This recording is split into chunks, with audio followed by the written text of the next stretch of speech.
함께 따라서 하시겠습니다. 마침내 주님을 봅니다.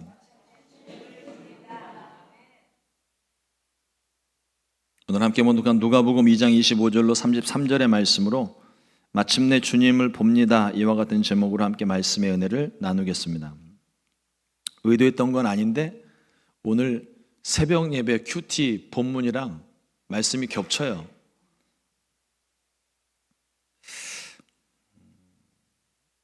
오늘은 성탄절에서 아주 익숙한 본문들 있잖아요. 예수님이 말구에 놓이시고 동방에, 우리 찬양을 했던 것처럼 동방의 별이 갑자기 나타나서 예수님 태어나신 그 집에 머물고 그 별을 보고 쫓아온 동방 박사들이, 또 들의 목자들이 아기 예수님께 나와 경배하고 예배했던 그런 익숙한 본문을 조금 벗어나서 조금은 덜 익숙한 본문으로 말씀을 좀 전하려고 합니다. 예루살렘에 시므온이라는 사람이 있었어요. 오늘 말씀해 보니까 이 시므온이 의롭고 경건하여 이스라엘의 위로를 기다리는 자였고 성령이 그 위에 계셨던 사람이라고 성경은 말하고 있습니다. 성경의 표현을 조금 빌려서 이야기를 하자면 노아가 이와 같은 사람이었죠. 당대의 의인, 당대의 의인이라고 불릴 수 있는 사람이 이 시므온이었습니다. 하나님과 사람의 법을 지키는 정직한 사람이었습니다. 특별히 이스라엘의 위로를 기다린다고 했는데, 이스라엘의 위로라고 하는 것은 그들이 지금 나라를 잃어버리고 로마 정부의 통치하에 있는 상태, 이것을 해결해 줄 수 있는 메시아가 나타날 것인데, 그 메시아를 기다리는 마음이 이스라엘의 위로라고 표현이 되고 있는 거예요. 성경에 예언된 수많은 선지자들을 통해 계시됐던 메시아가 나타나서 잃어버린 나라를 다시 세우고 억눌린 사람들을 자유롭게 하고 그들의 마음을 회복시켜 주기를 간절히 바라는 그 기다리는 마음, 그게 이스라엘의 위로를 기다린다는 마음이에요. 혹시라도 문제로, 질병으로 고통받는 분들이 계신다면 오늘 말씀을 통해 하나님의 위로를 얻게 되시기를 주님의 이름으로 축복합니다. 주님이 우리 내 삶에 오시면, 주님이 내 문제 환경 가운데 오시면, 주님이 내 질병 가운데 오시면 질병은 고침받고 문제는 해결되고 환경은 변화되고, 뭐 이런 것들 변하지 않아도 내 마음이 일단 변했기 때문에 그 환경에 조금 더 영향받지 않는 평안함을, 자유함을 얻게 됩니다. 예수님이 바로 우리의 위로자가 되십니다. 이제는 보혜사 성령님이 우리와 함께 하십니다. 보혜사라는 말 자체가 위로자라는 뜻이에요. 세상에서 사람들에게 마음에 상처 있고 답답한 일이 있어서 이 사람 저 사람 찾아다니면서 얘기를 하지만 말할 때는 뭔가 속이 뻥 뚫리는 것 같고 속이 좀 시원해지는 것 같지만 전화 끊고 나면, 집에 돌아오고 나면 이 마음, 답답한 마음은 여전한 거예요. 하지만 주님께 기도하면, 주님께서 내 마음을 위로하시면 모든 아픔과 상처는 치료되고 근심 염려가 떠나는 줄로 믿습니다. 위로자 되신 성령께서 우리와 함께 하시기 때문입니다. 참된 위로와 안식을 허락해 주시는 것이죠. 이 성령 충만한 시므온은 예전에 성령의 음성을 들었습니다. 주의 그리스도를 보기 전에는 죽지 아니하리라. 이게 시므온이 내가 주님을 보기 전에는 절대로 내가 죽지 아니하리라, 이렇게 자기가 고백을 한 게 아니에요. 성령께서 감동으로 주신 말씀입니다. 내가 보고 싶다고, 그리스도를 보고 죽게 해달라고 고집 부리는 게 아닙니다. 확실한 성령의 음성을 듣고 그 음성을 듣고 그리스도를 기다렸던 사람이에요. 경건하고 성령의 감동이 있었던 시므온은 성령의 음성대로 예수님을 기다렸습니다. 그리고 마침내 예루살렘에서 아기 예수님을 만났습니다. 어린 아이의 모습이었지만 한눈에 예수님이심을, 그토록 간절히 기다리던 메시아이심을 시므온이 한눈에 알아본 거예요. 어제도 새벽에 말씀을 잠깐 나눴지만 여러분, 하루에도요 얼마나 많은 아기들이 태어납니까? 근데 그 많은 아기들 보면 다 똑같이 생겼어요. 그냥 마냥 귀엽고 똘망똘망하고. 근데 그 수많은 아기들, 이게 당시에 그 수많은 아기들이 예루살렘에 있었는데, 이게 뭐냐면 율법의 관례를 따라서 아기가 태어나면 8일 만에 할례를 행하고 이 아이를 가지고 성전에 와서 하나님께 보여드리는 것이 이게 율법의 관례입니다. 그래서 그 관례를 따라서 예수님도 예루살렘에 오셨던 거예요. 거기에 아기 예수님만 있었던 게 아니라 또 다른 아기들이 있었고 또 다른 부모님들이 있었습니다.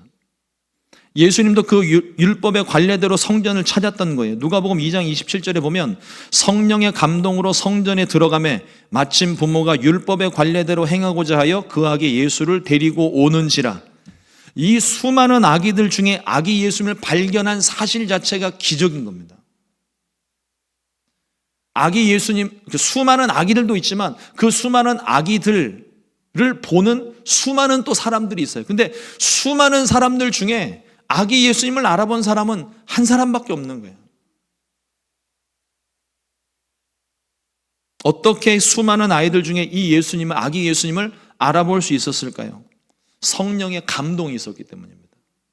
성령의 감동을 가지고 지금까지 살아왔고 성령의 음성을 듣고 지금까지 그 메시아를 보기 위해서 기다리고 있었던 사람이라는 거예요. 성령의 감동을 받은 시므온은요, 예수님의 생애에 관해서 예언을 합니다. 누가복음 2장 31절로 32절에 이는 만민 앞에 예비하신 것이요 이방을 비추는 빛이요 주의 백성 이스라엘의 영광이니이다 하니, 예수님은 이스라엘만을 위해 오신 게 아닙니다. 만민을 위해서, 온 세상을 위해서, 그리고 저와 여러분들을 위해서 이 땅 가운데 오신 분이세요. 하나님이 세상을 이처럼 사랑하사 독생자를 주셨으니, 예수님은 온 세상을 비추는 생명의 빛이십니다. 그러므로 유대인들 뿐만 아니라 이방인들을 포함하여 온 인류를 위해 예수님께서 이 땅 가운데 태어나신 거예요. 우리를 향하신 하나님의 사랑이 그리고 들리던 소리에서 눈에 보이는 모습으로 우리 가운데 나타나셨습니다. 약속하신 메시아가 탄생하신 거예요. 시므온도 그 메시아가 올 것을 들었고 죽기 전에 메시아를 보게 될 것이라는 성령의 음성을 들었기 때문에 그냥 그때까지만 해도 소리로만 듣고 있었던 거죠. 근데 소리로만 듣던 것이 이제는 눈에 보이기 시작했고 성경에 보니까 이 이야기를 품에 안고 축복을 합니다. 들리던 말씀이, 여러분 아무리 소문을 들어도요, 그 소문은 실체가 아닌 거예요. 그런데 소문으로만 듣던 것이 눈에 보이고 분명하게 손에 잡히게 될 때, 아, 이게 진짜구나. 우리는 그것을 알게 됩니다. 구약의 예언의 말씀들이 있었지만 이걸 믿음으로 받고 들은 사람들은 많았지만 그러나 그 실체를 본 사람은 아무도 없습니다. 오직 예수님께서 이 땅 가운데 오셔서 말씀이 육신을 입었을 때 이 성육신 사건을 통하여서만이 비로소 세상에 그 주님을 볼 수 있는 은혜가 임했다는 거예요. 시므온은 사모하던 것을 보았습니다. 사실은 시므온만 기다렸던 것은 아니죠. 이스라엘은 나라가 망한 후에 400년 동안 다른 나라의 지배를 받았습니다. 말씀이 희귀하고 이상이 흔히 보이지 않았습니다. 그럴수록 메시아에 대한 열망은 점점 더 커져가는 거예요. 이 메시아가 오셔야 우리를 지금 괴롭히는 이 나라들, 우리를 다스리고 통치하는 이 나라들을 물리치고 하나님의 나라, 잃어버린 나라를 다시금 회복시킬 것이라는 간절한 기대감이 있었기 때문입니다. 그러나 정작 메시아가 이 땅에 태어났을 때는 예수님의 부모들과 동방박사들과 들의 목자들 외에는 아무도 알아보는 사람이 없었어요. 그렇게 간절히 기다렸음에도 불구하고 아무도 그 예수님이 이 땅 가운데 오신 사실조차 모르고 있었다는 거죠. 그런데 시므온은 보았습니다. 정작 보아야 될 것을 보았습니다. 현대인들은요, 보아야 할 것을 보지를 못하는 것 같습니다. 가만 생각해 보니까 우리 눈앞에 펼쳐지는, 보여지는 것들이 너무 많아요. 너무 화려한 것들도 많고, 너무 재미난 것들도 많고, 너무 맛있는 것도 많고, 보여지는 것들, 경험하는 것들이 너무 많습니다. 또 들려지는 것들도 많아요. 가만히 이렇게 아무것도 안 하고 혼자 가만히 앉아서 묵상해 보신 적 있으세요? 요즘 현대인들이 그걸 잘 못합니다. 가만히 있지를 못해요. 가만히 있으면 뭔가 불안한가 봐요. 그래서 자꾸 핸드폰을 만지작거리고 자꾸 뭔가 일을 찾아서 하려고 그러고, 사실은 그게 정서불안이거든요. 근데 현대인들이 다 가지고 있어요. 그만큼 우리의 삶이 복잡하고 바빠졌다는 얘기입니다. 막 분주하게 움직이다 갑자기 모든 것이 스톱되었을 때, 그때 그걸 견딜 수 있어야 되는 거예요. 그래서 우리 중세시대에도 보면 수도사들이 그 침묵의 시간을 견디기 위한 고행이나 수행, 훈련들을 참 많이 했었어요. 가톨릭뿐만 아니라 우리 초대 교회 가운데에도 이런 전통들이 있었는데 어느 순간에서부터인가 그게 다 사라져 버렸습니다.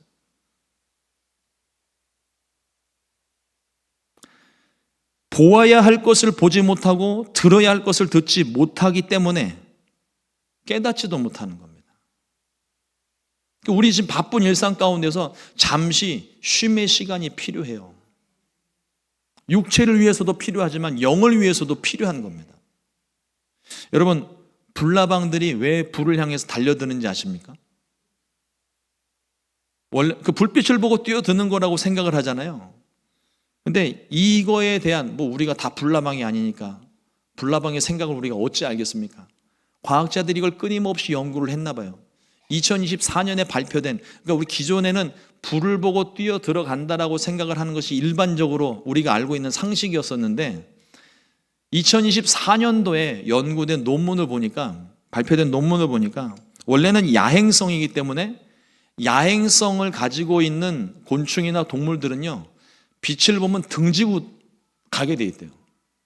그러니까 빛의 반대 방향으로 움직이는 게 원래 야행성의 기본 습성인데, 도심의 인공적인 빛들이 너무 많아서 빛을 등지기 위해 순간적으로 너무 많은 빛들, 그러니까 앞에 빛이 있으면 돌아서면 되잖아요. 근데 앞에 빛이 있는데 돌아섰는데 돌아서는 과정 가운데도 빛이 있고 이 뒤에도 이렇게 빛이 있는 거예요. 순간적으로 몸이 기울어지거나 방향 감각을 잃어버려서 그 돌다가 빙빙 돌다가 불 속으로 실수로 들어가는 거래요. 우리들의 삶을 한번 봅시다. 지금 우리는 어디를 향해 가고 있습니까? 혹시 우리 중에 영적인 야행성을 가지신 분은 없으신지요? 빛을 보고 나가야 되는데 내가 영적으로 야행성이라고 생각을 해서 빛의 반대 방향으로 가지는 않을까요? 그리고 내가 야행성이라고 생각을 했는데 세상의 빛을 쫓아 가다 보니까 길도 잃어버리고 방향도 잃어버리고 빛도 잃어버리고 생명도 잃어버리고 모든 걸 다 잃어버리는,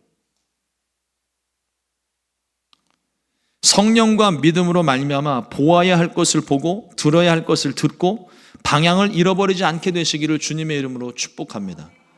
우리가 나아가야 될 것은 생명의 빛을 보고 나가는 거예요. 그 생명의 빛이 2000년 전에 이 땅 가운데 비춰졌고 여전히 그 빛은 우리 가운데 비춰지고 있습니다.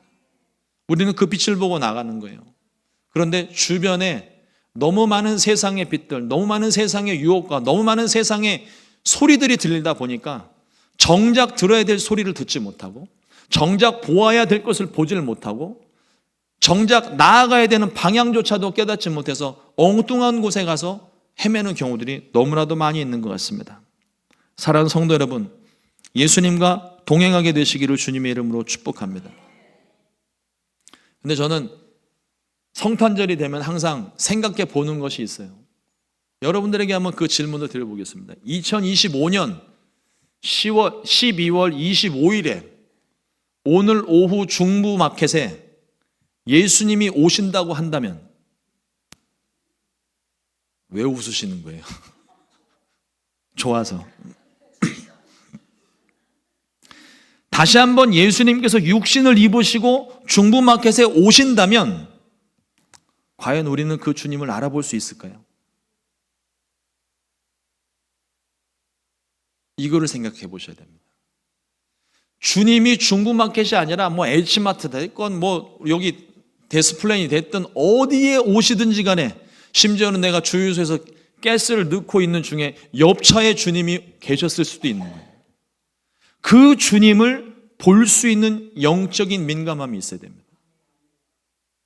시몬은 그 영적인 성령의 감동으로 표현되고 있는데 영적인 민감함을 가지고 있었던 거예요.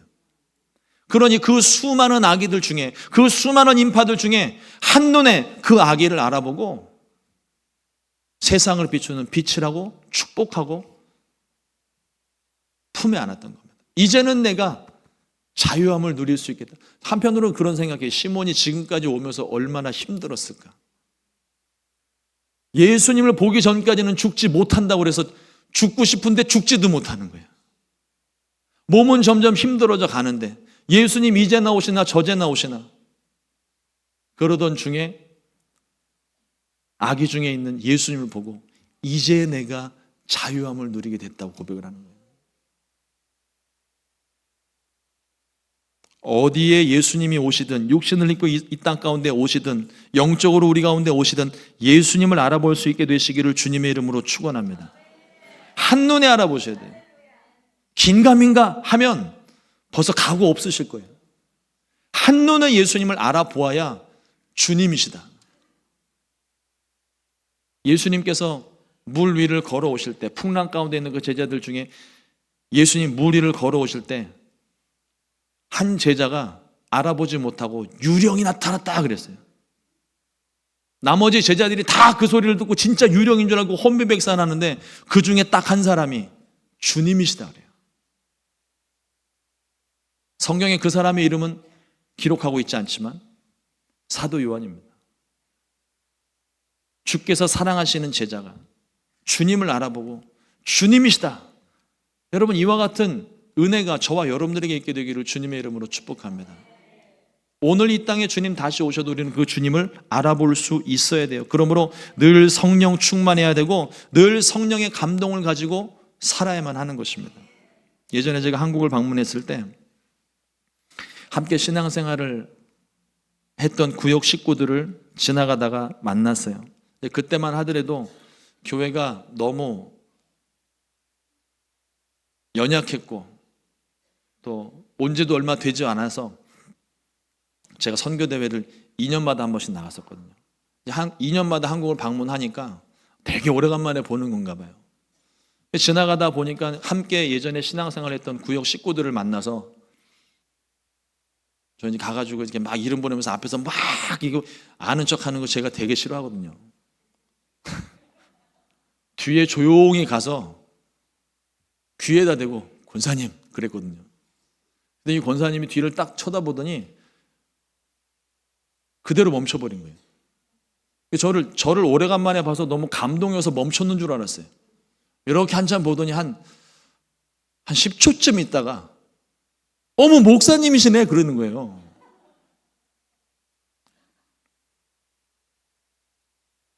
그 묻는 얘기에 그 소리에 제가 마음의 상처를 받았어요. 뭐 카톡으로 문자할 때는 목사님 보고 싶어요. 뭐 기도합니다. 뭐 꿈속에서라도 만나요. 뭐 이런 닭살 돋는 멘트들을 하시면서 정작 나타났더니 깜짝 놀라시면서 알아보지도 못하고 한참 그러고 쳐다보고 계신다. 나중에 자초지종을 좀 듣고 보니까 제가 그래도 한국에 있을 때는 얼굴이 좀 하였는데 텍사스 잔디밭에서 잔디를 하루 종일 깎고 있다 보니까 새카맣게 된 거예요. 얼굴이 끄슬려서 시커멓게 돼서 못 알아봤다고 하는데 이게 더 상처를 냈습니다.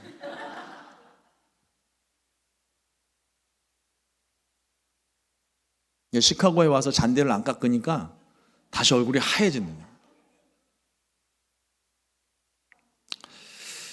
기대하는 마음이 있어야 돼요. 사모하는 마음이 있어야 됩니다. 그래야 한눈에 알아볼 수 있어요. 집 떠난 둘째 아들을 기다리던 아버지의 마음을 생각해 보십시오. 오랜만에 이 아들을 만났습니다. 얼마나 기간이 지났는지 알지 못해요. 행색은 초라해졌고 피죽도 못 먹은 사람처럼 살이 쭉 빠졌습니다. 하인들도 그 종들도 이 둘째 아들을 알아보지를 못할 정도였어요. 그런데 그 많은 사람 중에 딱 한 사람이 아들을 알아봅니다.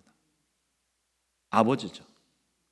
이 아버지는 둘째 아들이 집을 나간 이후로 하루도 거르지 않고 자기가 아침에 나와서 갈 수 있는 만큼 가서 거기서부터 아들을 기다리는 거예요. 그리고 그날도 오지 않으면 그때부터 집으로 돌아오기 시작하는 거예요. 이거를 하루도 쉬지 않고 이제나 저제나 내 아들이 돌아올까 기다리는 그 마음이 있었기 때문에 저 멀리서, 아직도 상거가 먼데 저 멀리 누더기 같은 옷차림에 꾀재지한 한 거짓골을 하고 있는 그 아들을 이 아버지는 한눈에 알아보고 달려가서 그를 와락 안습니다. 우리 주님이 언제 우리 가운데 다시 오실지 우리는 알지 못하지만 우리가 성령 충만하고 성령으로 무장해서 기다리고 있으면 언제 어느 곳에 오실지라도 그 주님을 한눈에 알아볼 수 있을 줄로 믿습니다. 2000년 전에 약속하신 예수님께서 우리 가운데 탄생하심 같이 예수님은 coming soon, 곧 다시 오십니다. 반드시 다시 오십니다. 우리는 오늘 2000년 전 이 땅에 오신 예수님을 기억하면서 동시에 곧 다시 오실 주님을 기다리고 있습니다. 그날에 고대하던 주님을 한눈에 알아보는 우리 모든 성도님들 될 수 있기를 주님의 이름으로 축원합니다. 기도하겠습니다. 좋으신 하나님,